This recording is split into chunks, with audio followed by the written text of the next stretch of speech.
لو سألتك دلوقتي لو عندك 1,000,000 جنيه مدخرات تقدري تسحبي كام كل شهر وتضمني ان الفلوس دي تفضل معاكي 30 سنة؟ اغلبنا هيقول يمكن 5,000 10,000 مش عارفة، او ممكن تقولي هسحب على راحتي وربنا يستر، او هخلي الفلوس زي ما هي واصرف من الارباح بس لو قلتلك ان في دراسة علمية حسبتلك الموضوع ده بالظبط، دراسة اختبرت كل السيناريوهات الممكنة، كل ازمات السوق، كل فترات التضخم على مدار أكتر من 70 سنة من البيانات الحقيقية، وطلعت بقاعدة بسيطة لو طبقتيها الفلوس بتفضل معاكي 30 سنة أو أكتر في 95% من الحالات. القاعدة دي اسمها قاعدة 4%، واللي ماشية ورا دراسة اسمها الترينيتي ستادي. بس هل القاعدة دي تصلح للسوق المصري مع التضخم العالي، مع محدودية طرق الاستثمار؟ ولو ما طبقتيهاش بالظبط ايه البدايل؟ وازاي تعرفي انت محتاجة تسحبي كام بالظبط؟ أنا ريهام، وفي الحلقة اللي فاتت اتكلمنا عن التخطيط للتقاعد وازاي نحسب احنا محتاجين كام. النهاردة هنكمل الموضوع وهنتكلم عن أهم سؤال: لما توصلي للتقاعد وفلوسك تكون موجودة ومستثمرة تسحبي منها كام كل شهر عشان تعيشي من غير ما تخافي ان الفلوس تخلص. هنفهم الدراسة اللي وراها وهنشوف ازاي نطبقها في السوق المصري بأرقام حقيقية. هنتكلم عن استراتيجيات سحب مختلفة، وهنستخدم حاسبة تقاعد هتساعدك تحسبي أرقامك الشخصية. استعدي عشان الحلقة دي هتخليكي تفهمي ازاي تحولي مدخراتك لمصدر دخل آمن يفضل معاكي طول عمرك.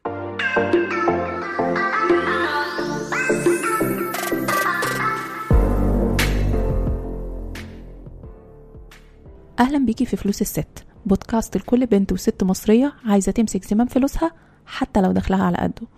هنا هنتكلم عن الميزانية، الادخار، الاستثمار، وازاي توصلي للحرية المالية خطوة بخطوة.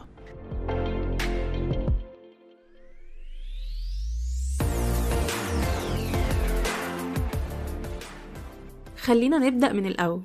ايه بالظبط الترينيتي ستادي دي؟ في سنة 1998 3 أساتذة من جامعة ترينيتي في أمريكا عملوا دراسة مهمة جدا. كانوا عايزين يجاوبوا على سؤال بسيط بس صعب: الشخص اللي بيتقاعد يقدر يسحب كام من مدخراته كل سنة ويضمن ان الفلوس تفضل معاه طول فترة التقاعد؟ الأساتذة دول جابوا بيانات السوق الأمريكي من سنة 1926 لحد 1995، يعني حوالي 70 سنة من البيانات الحقيقية. البيانات دي شملت عوائد الأسهم، عوائد السندات الحكومية، ومعدلات التضخم. وبعدين اختبروا سيناريوهات مختلفة: أولا فترات تقاعد مختلفة، ثانيا نسب سحب مختلفة، ثالثا توزيعات أصول مختلفة، رابعا اختبروا السيناريوهات دي في كل الفترات الزمنية الممكنة. يعني مثلا لو شخص تقاعد سنة 1929 سنة الكساد الكبير، هل كان هينجح؟ أو لو تقاعد سنة 1965 فترة التضخم العالي، هل كان هينجح؟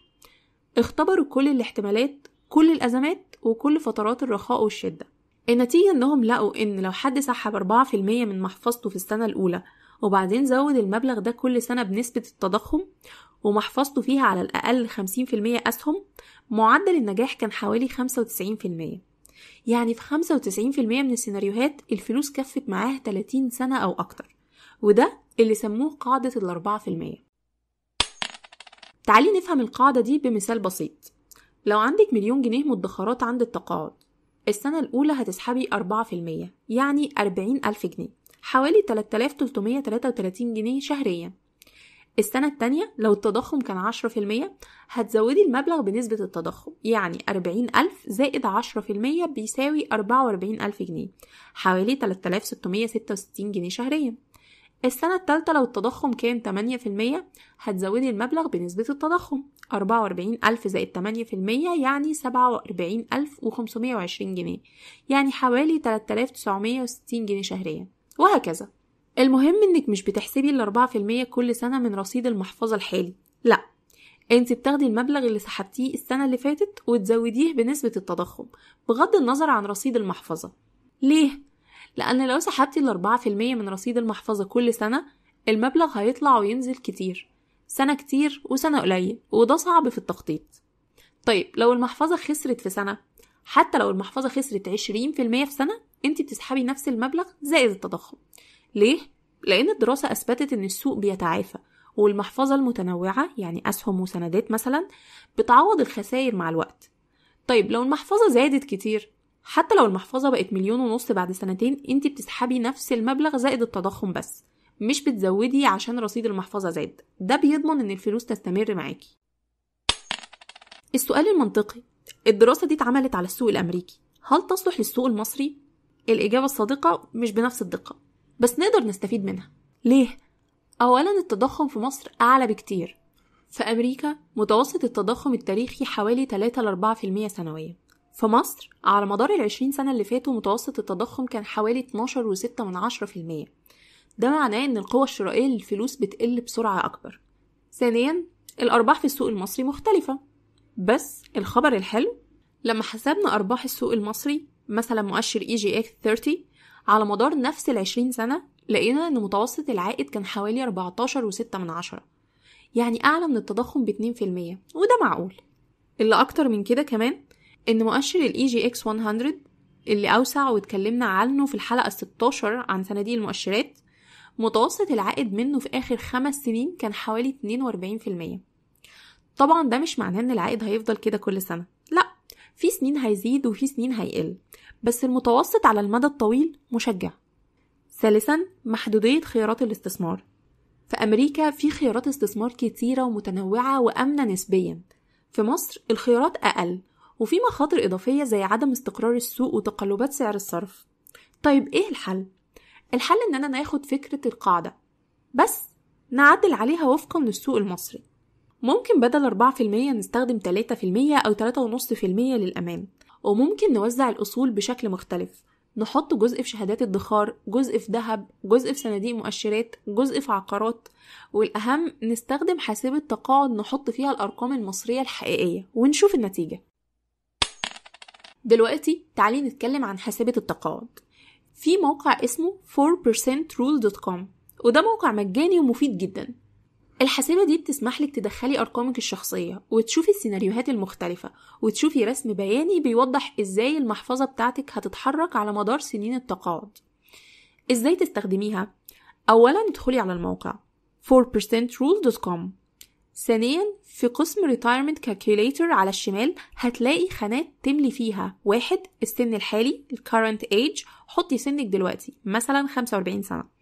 2 سن التقاعد الريتايرمنت ايج، حطي السن اللي هتتقاعدي فيه مثلا 65 سنة. 3 الأصول الحالية الكارنت assets، حطي المبلغ اللي معاكي دلوقتي في مدخرات واستثمارات مثلا 500,000 جنيه. لو لسه ما بدأتيش مفيش مشكلة، حطي 0. ثالثا في قسم المساهمات أو الcontributions هتلاقي الخانات دي. 4 المساهمات السنوية yearly contribution، حطي المبلغ اللي بتدخريه في السنة، مثلا لو بتدخري 1500 جنيه شهريا يبقى 18,000 سنويا. 5 الزيادة السنوية yearly increase، ده لو دخلك بيزيد كل سنة حطي نسبة الزيادة مثلا 3%، لو مش متأكدة سيبيها على الرقم الافتراضي. 4 في قسم البورتفوليو ريتيرنز أو عوائد المحفظة، ده أهم جزء، هنا هنحط الأرقام المصرية. 6 اختاري manual returns أو inflation مش historical. 7 التضخم، حطي 12.6، ده متوسط التضخم في مصر على مدار 20 سنة. 8 العائد قبل التقاعد للأسهم pre-retirement return، حطي 14.6، ده متوسط عائد مؤشر EGX 30 على مدار 20 سنة. 9 العائد بعد التقاعد للأسهم، حطي نفس الكلام أو أقل شوية لو عايزة تكوني محافظة. 10 عائد الأدوات الثابتة زي السندات الفيكسد ريتيرن، حطي 10%، ده تقريبا عائد الشهادات بتاعت الادخار في مصر في المتوسط. 5 في قسم البورتفوليو allocation أو توزيع المحفظة. 11 نسبة الأسهم percent in equities، لو سنك صغير من 30 ل 40 سنة حطي 70 ل 75%، لو سنك متوسط من 40 ل 50 سنة حطي 50 ل 60%، لو قريبة من التقاعد من 50 ل 60 سنة حطي من 40 ل 50%. 12 percent in fixed income، نسبة الأدوات الثابتة، الباقي من 100، يعني لو الأسهم 60% يبقى الفيكسد income هيكون 40%. 6 في قسم الريتايرمنت سبيندينج المصاريف في التقاعد، اختاري 13 using 4% rule أو using specified withdrawal، لو اخترت using 4% rule الحسبة هتحسب لك تلقائيا 4% من المحفظة، بس ممكن تغيري النسبة. لو اخترت using specified withdrawal حطي المبلغ اللي محتاجة تسحبيه سنويا، مثلا 40,000 جنيه. 14 فعلي adjust expenses for inflation. علمي على المربع الصغير اللي جنبه، ده مهم جدا عشان الحسبة تحسب ان المصاريف بتزيد مع التضخم. 7 اضغطي على اي مكان والحسبة هتشتغل تلقائيا. ايه اللي هتشوفيه؟ على اليمين هتلاقي 1 رسم بياني جراف بيوضح قيمة المحفظة البورتفوليو فاليو على مدار سنين التقاعد. المحور الأفقي هو السن، والمحور الرأسي هو قيمة المحفظة بالجنيه. لو الخط طلع فوق وبعدين نزل لكن فضل فوق الصفر لحد النهاية يبقى الخطة نجحت. لو الخط وصل للصفر قبل النهاية يبقى الخطة محتاجة تعديل. 2 هتلاقي رسالة في الآخر باللون الأخضر أو الأحمر. لو خضرة congratulations you can afford to retire يبقى الخطة كويسة. لو حمرة unfortunately you may run out of money يبقى محتاجة تعدلي. لو عايزة تجربي سيناريوهات مختلفة غيري نسب السحب، جربي 3.5 أو 5%. غيري توزيع المحفظة، زودي الأسهم أو قلليها. غيري المبلغ اللي بتدخريه شهريا، وشوفي ازاي كل تغيير بيأثر على الرسم البياني والنتيجة النهائية. هسيبلك رابط الحسبة في وصف الحلقة مع أرقام الإحصائيات المصرية اللي تحطيها. تعالي نتكلم على سيناريوهات مختلفة ممكن تحصل وازاي نتعامل معاها. السيناريو الأول إن التضخم يزيد جدا. لو التضخم وصل 30% أو 40% في سنة زي ما حصل في مصر في 2022 و 2023 المبلغ اللي بتسحبيه هيزيد كتير والمحفظة ممكن تتأثر. الحل إن يبقى عندك صندوق طوارئ منفصل يغطي سنة أو سنتين. في السنين دي ما تزوديش السحب بنفس نسبة التضخم، زوديه بنسبة أقل، مثلا 50% من التضخم، أو قللي مصاريفك مؤقتا لحد ما الوضع يستقر. السيناريو التاني إن السوق ينهار في بداية التقاعد، ده أخطر سيناريو، اسمه sequence of returns risk. لو السوق خسر من 30 ل 40% في أول سنتين من التقاعد وانتي بتسحبي من المحفظة، ده بيقلل رأس المال بشكل كبير وممكن المحفظة ما تتعافاش. الحل إن يبقى عندك صندوق نقدي أو باكت فيه كاش يكفي 2 أو 3. في السنين اللي السوق فيها واقع تسحبي من الصندوق النقدي مش من الاستثمارات، لما السوق يتعافى تملي الصندوق النقدي تاني.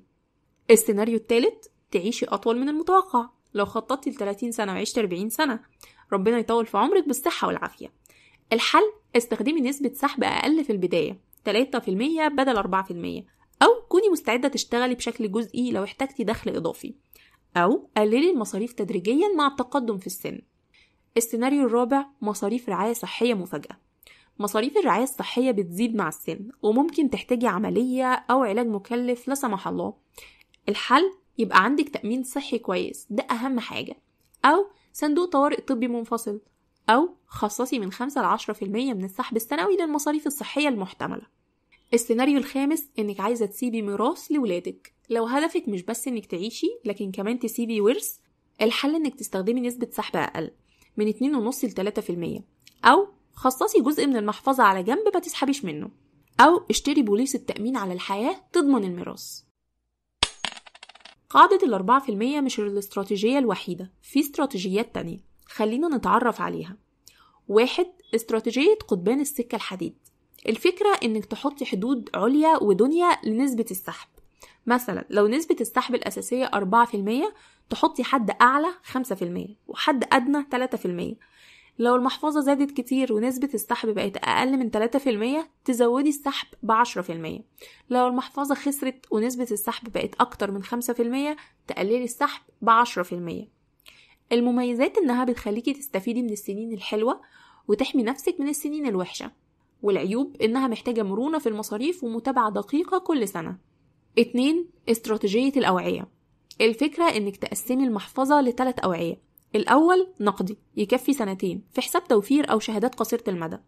التاني متوسط يكفي من 5 ل 10 سنين في سندات أو شهادات متوسطة الأجل. التالت نمو، وده الباقي كله في أسهم وصناديق مؤشرات. كل سنة تسحبي من الأول ولما يفضى تمليه من التاني وهكذا. المميزات إنها بتحميكي من الاضطرار لإنك تبيعي أسهم في وقت السوق فيه مش حلو، والعيوب إنها محتاجة تنظيم وإعادة توازن كل شوية. 3 استراتيجية النسبة الثابتة. الفكرة إن كل سنة بتسحبي نفس النسبة من رصيد المحفظة الحالي، مش المبلغ الثابت. مثلا كل سنة تسحبي 4% من اللي موجود. لو المحفظة زادت السحب هيزيد، لو المحفظة قلت السحب هيقل. المميزات إنه شبه مستحيل إن الفلوس تخلص، والعيوب إن الدخل مش مستقر وممكن يزيد ويقل كتير. 4. استراتيجية الإنفاق المتغير. الفكرة إنك تعدلي المصاريف حسب ظروفك وظروف السوق. في أول التقاعد من 60 ل 70 سنة ممكن تصرفي أكتر، تسافري، تستمتعي. في وسط التقاعد من 70 ل 80 سنة تصرفي بشكل معتدل. في آخر التقاعد فوق ال 80 سنة غالبا هتصرفي أقل لأن نشاطك هيقل. المميزات إنه أكثر واقعية ومتوافق مع احتياجاتك الفعلية، والعيوب إن الطريقة دي محتاجة مرونة ووعي وتخطيط مستمر. إيه الأفضل؟ الحقيقة مفيش استراتيجية مثالية للكل. الأفضل إنك تختاري الاستراتيجية اللي تناسب ظروفك، وممكن تمزجي بين أكتر من استراتيجية. قبل ما نكمل خلينا نفتكر موضوع مهم اتكلمنا عنه قبل كده: توزيع الأصول حسب العمر. في قاعدة بسيطة اسمها 100 ناقص العمر. يعني لو عمرك 30 سنة يبقى 100 ناقص 30 بيساوي 70% أسهم، و30% سندات أو أدوات آمنة. ولو عمرك 50 سنة يبقى 100 ناقص 50 بيساوي 50% أسهم، والباقي سندات أو أدوات آمنة. ولو عمرك 70 سنة يبقى 100 ناقص 70 بيساوي 30% أسهم، وهكذا. ليه؟ لأن مع التقدم في السن محتاجة أمان أكتر ومخاطرة أقل. في بداية التقاعد من 60 ل 65 سنة ممكن يكون عندك من 40 ل 50% أسهم، ده معقول. بس كل ما تتقدمي في السن قللي نسبة الأسهم تدريجيا. وحتى في التقاعد لازم يكون عندك صندوق طوارئ، صندوق يغطي من 6 شهور ل 12 شهر من المصاريف في حساب توفير أو شهادات قصيرة الأجل. ده غير الاستثمارات، ده صندوق منفصل للطوارئ فقط. ليه؟ لأنك ممكن تحتاجي مصاريف مفاجأة، رعاية صحية، صيانة بيت، وهكذا، ومش عايزة تضطري تبيع من استثماراتك في وقت يكون السوق فيه واقع. طيب لو وصلتي لسن التقاعد ولقيتي ان المدخرات مش هتكفي، ما تقلقيش، في بدايل. 1. العمل بشكل جزئي. مش لازم المدخرات تغطي كل مصاريفك. ممكن تخططي ان مدخراتك تغطي من 50 ل 70% من احتياجاتك، والباقي من شغل جزئي. شغل جزئي يعني استشارات في مجالك، كام ساعة في الأسبوع، تدريس أو تدريب، شغل حر من البيت، أي عمل مش محتاج نفس مجهود الشغل بدوام كامل. ده بيقلل الضغط على المدخرات وبيخليكي نشيطة ومرتبطة بالحياة. 2. المعاش الحكومي. حتى لو المعاش ضعيف هو جزء من الدخل. لو المعاش بيغطي من 30 ل 40% من احتياجاتك والمدخرات بتغطي الباقي، ده كويس. 3. تقليل المصاريف. في التقاعد ممكن تقللي مصاريف كتير: الانتقال لمكان أرخص، محافظة تانية، شقة أصغر، تبسيط نمط الحياة، الاستفادة من خصومات كبار السن، وتقليل المصاريف الغير ضرورية. 4. دخل إضافي من الأصول. لو عندك أصول زي شقة تأجريها، محل تجاري، أرض زراعية، دي ممكن تكون مصدر دخل إضافي يكمل المدخرات. 5. المزج بين كل ده. الحل الأمثل إنك تمزجي بين كل الخيارات. مثلا المعاش يغطي 30% من احتياجاتك، المدخرات تغطي 40%، شغل جزئي أو دخل من أصول يغطي 20%، تقليل المصاريف يوفر 10%، وكده تكوني وصلتي للأمان المالي. تعالي نشوف مع بعض مثالين واقعيين. المثال الأول: سارة 30 سنة في بداية حياتها المهنية. سارة بتقبض 10,000 جنيه شهريا. قررت تبدأ تدخر وتستثمر للتقاعد من دلوقتي. الخطة إنها هتدخر 1500 جنيه شهريا، يعني 15% من دخلها. هتستثمر في صناديق مؤشرات، 60% أسهم و40% سندات. هتفضل تدخر لمدة 30 سنة لحد سن 60. الحسابات باستخدام الحاسبة: لو افترضنا متوسط عائد 14% سنويا قريب من عائد السوق المصري، وإن التضخم 12% سنويا، بعد 30 سنة سارة هيكون معاها حوالي 2,800,000 جنيه بقيمة النهاردة تقريبا. باستخدام قاعدة 4%، سارة تقدر تسحب 4%، يعني 112,000 جنيه سنويا، حوالي 9,300 جنيه شهريا. بس خلي بالك، ده بقيمة النهاردة. لما سارة توصل لسن 60 بسبب التضخم الأرقام هتكون أكبر بكتير. باستخدام الحاسبة على الموقع، لما ندخل الأرقام دي في الحاسبة مع معدلات التضخم والعائد المصري، الحاسبة بتقول لنا إن معدل النجاح حوالي 85 ل 90%، يعني كويس جدا. ولو سارة عايزة تزود الأمان تسحب 3.5 بدل 4%. معدل النجاح هيوصل لفوق 95%. الرسالة إن البداية بدري بتفرق جدا. المثال التاني منى، 45 سنة، لسه ما بدأتش تدخر. منى بتقبض 15,000 جنيه شهريا. قررت تبدأ تدخر للتقاعد دلوقتي رغم إنها متأخرة. الخطة هتدخر 3000 جنيه شهريا، 20% من دخلها. هتستثمر في مزيج من شهادات وصناديق، 40% أسهم و60% أدوات أقل مخاطرة. عندها 15 سنة بس لحد سن 60. الحسابات إن منى بعد 15 سنة مع نفس معدلات العائد والتضخم هيكون معاها حوالي 1,200,000 جنيه بقيمة النهاردة تقريبا. باستخدام قاعدة 4% منى تقدر تسحب 48,000 جنيه سنويا، يعني حوالي 4,000 جنيه شهريا. ده أقل من احتياجاتها لأنها كانت بتقبض 15,000 جنيه ومحتاجة حوالي 10,500 جنيه شهريا بعد التقاعد. الحل، منى محتاجة تعمل حاجة من دول: تدخر أكتر من 4,000 ل 5,000 جنيه شهريا بدل 3,000، أو تخطط إنها تشتغل جزئيا بعد سن 60، يعني تدخل 5,000 جنيه شهريا مثلا، أو تعتمد على المعاش الحكومي لو بيغطي 3,000 ل 4,000 جنيه شهريا زائد المدخرات. الرسالة إن حتى لو متأخرة ابدأي دلوقتي، وممكن تمزجي بين حلول مختلفة. الفرق بين المثالين إن سارة اللي بدأت في سن 30 احتاجت تدخر 1,500 جنيه شهريا بس. منى اللي بدأت في سن 45 احتاجت تدخر 3,000 جنيه شهريا، يعني الضعف، ولسه محتاجة حلول إضافية. عشان كده بنقول ابدأي بدري. تحدي الأسبوع ده عملي جدا. الخطوة الأولى، ادخلي على حاسبة التقاعد وهتلاقي الرابط في وصف الحلقة. الخطوة التانية، حضري أرقامك. قبل ما تدخلي على الحاسبة اكتبي الأرقام دي. عندك كام دلوقتي من مدخرات أو استثمارات؟ حتى لو 0 مش مشكلة. 2، بتدخري كام شهريا؟ أو ممكن تبدأي تدخري كام؟ 3، قدامك كام سنة لحد التقاعد؟ 60 أو 65 سنة ناقص سنك الحالي. 4، هتحتاجي كام شهريا بعد التقاعد؟ ده بيكون من 70 ل 80% من دخلك الحالي. الخطوة الثالثة، استخدمي الأرقام المصرية.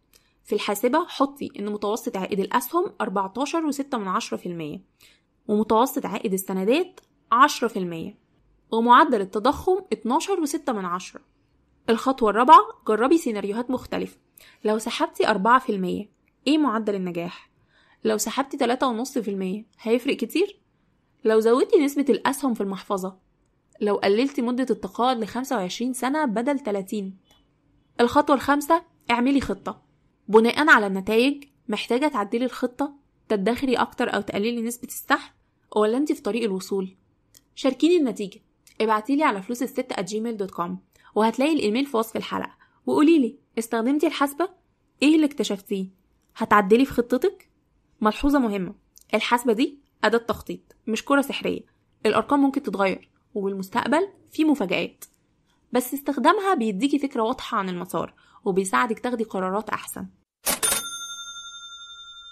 لو الحلقة دي ساعدتك تفهمي ازاي تحولي مدخراتك لمصدر دخل آمن، أو عرفتك ازاي تخططي للسحب من استثماراتك بذكاء، شاركي الحلقة، خاصة مع البنات والستات اللي بيخططوا للتقاعد أو القريبين من سن التقاعد ومش عارفين يبدأوا منين. قاعدة 4% من أهم القواعد في التخطيط المالي، ومهم الناس تعرفها. وما تنسيش تسيبيلي تقييم على التطبيق اللي بتسمعي منه عشان الحلقات توصل لبنات أكتر محتاجين يسمعوا الكلام ده. ولو استخدمتي الحاسبة واكتشفتي حاجة جديدة عن خطتك ابعتيلي على فلوسالست@gmail.com. اللي عايزة أوصله النهاردة إن التخطيط للتقاعد مش بس إنك تحوشي فلوس، لكن كمان إنك تعرفي إزاي تستخدميها بذكاء. قاعدة 4% مش قانون مقدس، لكن نقطة بداية ممتازة تبني عليها خطة تناسبك. والأهم، ما تخافيش من الأرقام، الحاسبة موجودة عشان تساعدك مش عشان تخوفك. استخدميها، جربي سيناريوهات مختلفة وخططي بذكاء، لأن مستقبلك يستاهل التخطيط ويستاهل تعيشيه في أمان وكرامة. انت قادرة على ده وتستحقي حياة آمنة ومريحة بعد سنين الشغل والتعب. ابدأي دلوقتي، خططي بحكمة واستمتعي بثمار تعبك. قاعدة 4% خريطة طريق لتقاعد آمن، مش ضمان، بس دليل علمي مبني على بيانات حقيقية. طبقيها بحكمة، عدليها حسب ظروفك، واستخدمي الحاسبة عشان تشوفي السيناريوهات المختلفة. الأسبوع الجاي هنتكلم عن موضوع مختلف تماما وصادم شوية، ليه معظم الناس فقراء. هنفهم الأسباب الحقيقية، الأنماط السلوكية والقرارات المالية اللي بتخلي الناس فقيرة حتى لو دخلها كويس، وهنتعلم ازاي نتجنب الفخ ده ونطلع من دايرة الفقر بعون الله.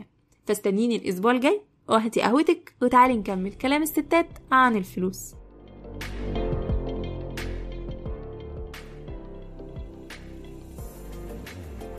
قبل ما نمشي حابين نأكد إن المحتوى اللي بنقدمه هنا للتوعية والتعليم فقط، مش نصيحة مالية فردية. كل واحدة ظروفها مختلفة، ولو محتاجة مساعدة شخصية الجائي لمستشار مالي معتمد.